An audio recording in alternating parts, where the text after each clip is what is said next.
Hi, Bethel. It is not a great time for me to come to you right now to just be real, but I want to. I speak to you and listening to the words that Jesus said in John 13:34.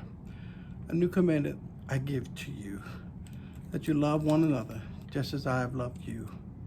You also are to love one another.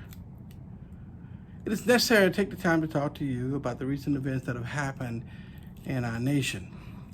Over the past several nights, you and I have been inundated with so many pictures of violence and so many pictures of ruthless things happening, and that's what we key in on.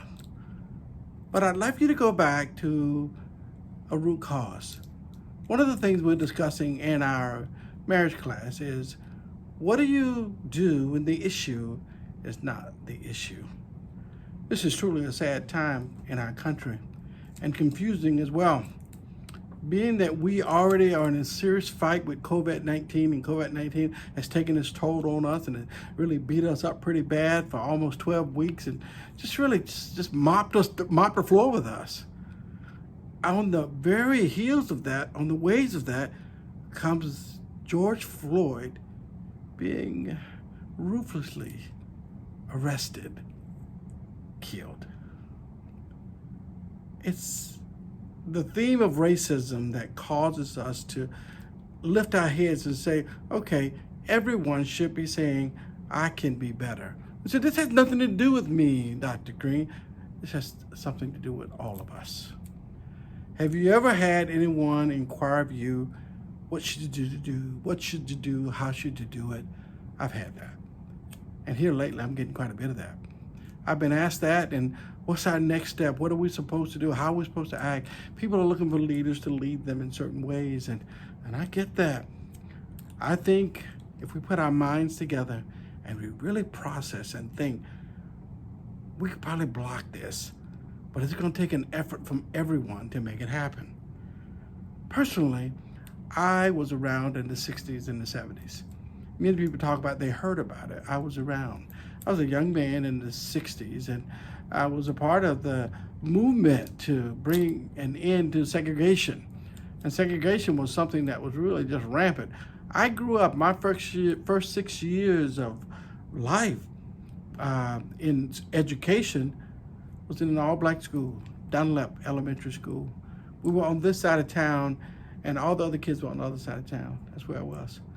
And in my 7th grade year, segregation ended in my 6th grade, and we were moved over to another school, which was about 1.5 miles from my house, 2 miles maybe, and it seemed like 20 when I was doing it. But it was away from us, and we had to integrate and not segregate. For 62 years, nearly, next few weeks, I've walked as an African American male. I've dealt with some things that probably some of you don't know I've dealt with. I've been stopped, and I've been, I think, kind of polarized to say, let's stop him. And that could happen to almost any person. But when I was stopped in my days, it was more harassment than it was the real threat that I could lose my life. Could it be that many people are walking around in power and such adrenaline because they wear an officer's uniform and they have a badge and they have a gun? Could it be that it's a deep-rooted hate inside of people to inflict hurt on others, especially on people of color or a different color? I hope not. But we probably never will know if that is truly the case.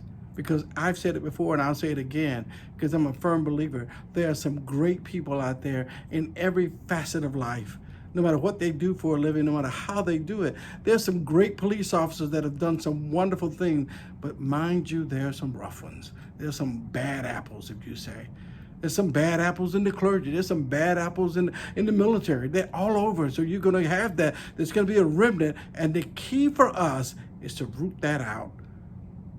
What we have experienced right now is what I call the perfect storm. This is a greenism.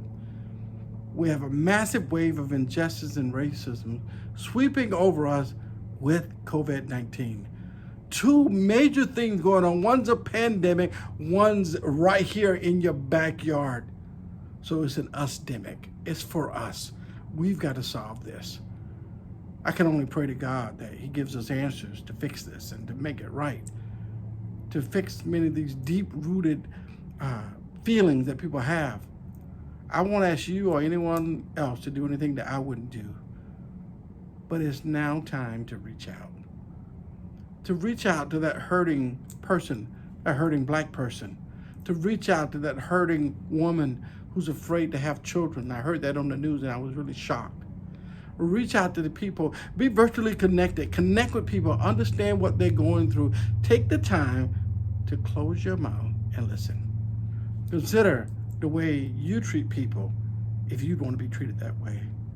A new commandment I give you, that you love one another just as I've loved you. So you also ought to love one another. Consider watching the TV and not carrying the illusions that you have to follow the things that are going on. And I can't be under any illusions that this won't go away so fast. I can't. It's close to home. Racism has them. When people are friendly, when people are generous, when people are kind, when people are co-workers, when people are working with you, and all of a sudden that one thing slips and they say this about that person of another race and that person of another color, don't let it slide from now on. It's time for us to look at things differently and say, it shouldn't be this way. We should take better care of our people and do things that they need to have done. Make them self-aware. Make the decision to say what's right. Now, I'm not going to sit here and condone all the looting and the breaking of windows. Apparently, they have something going out saying that may be staged. I don't know. But if we're ever going to stop something, we have to do it. All of us. I read the Declaration of Independence the other day, and it said that all men are created equally. They are endowed by their Creator. We are all created equal. God made all of us, and He made us equal. It was His choice to make us the skin color that we are. It was His choice to give us the wisdom and the knowledge and the brain cells that we have. It was His choice to tell us what's right and what's wrong, but we simply can't get it. It's in us. I close with this. I'm proud of saying to all of Bethel, I'm proud to be your pastor. I'm proud that many of you, I would say a vast majority of our congregation, were people of color. A vast majority, all of us are a color. White is a color. Asian, brown is a color. Tan is a color. Black is a color. We're all colors.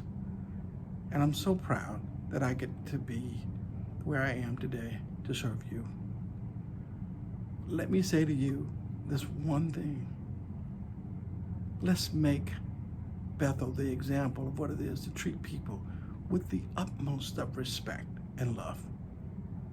It's how I want you to be treated. It's how I want to be treated. I say it once again.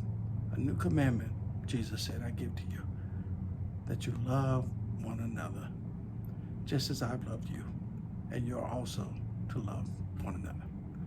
God bless you.